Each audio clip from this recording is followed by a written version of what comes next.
大家好，我是 Oliver Branchdown. So you might have seen these viral videos on the internet where you see this guy who's trying to eat something unhealthy, and their personal trainer rushes up to him, smacks the food out of their hands, and punishes them right in front of everybody. That's a bit extreme, but I do have clients who sometimes tell me that they're a bit surprised that even I'm not so strict on their diet as they expected it.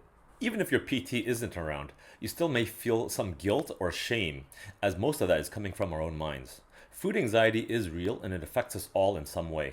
In this video, I'll discuss what the research has to say about the effectiveness of dieting, food anxiety, and just some strategies on how to improve not just your physical but your mental well-being.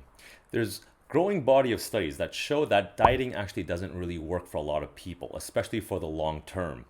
Now, the reason that is because during the short term, while they're on the diet, they actually do lose weight. But once they're off the diet, they start to gain that weight right back. And in often cases, they gain even more weight when they first started. Now, this is often called yo-yo dieting or weight cyclers.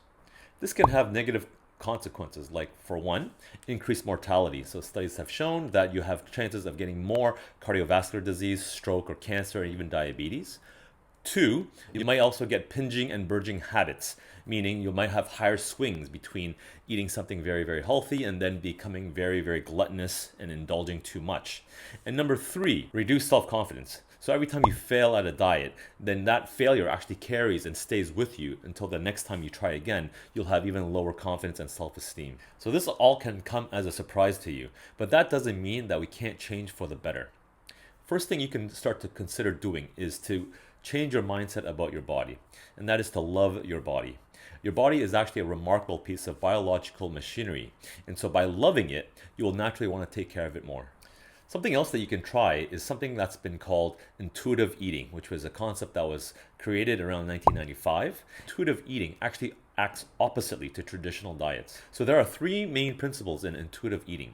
The first one is unconditional permission to eat. And what that really means is that we've all been in this situation where we're deciding whether to have that burger or eating something healthy. And it's like you have this angel on your left shoulder and the devil on your right, and you can feel your anxiety rise as you have to make this decision between good and evil.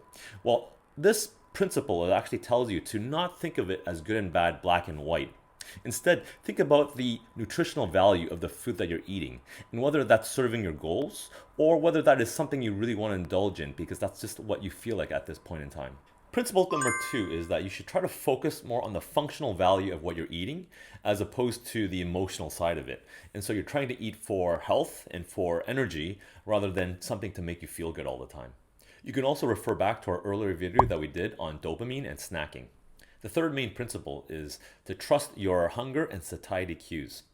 We're often lost in our own thoughts and we could miss a lot of the signals that your body's trying to tell you. In the middle of your meal, ask yourself, have I had enough? Maybe it's time to stop. I don't actually want to be full. Intuitive eating is actually really good for people who have a lot of food anxiety. And so here are the full list of the 10 principles that's in the book. And if you're really curious to know more, you can read the book.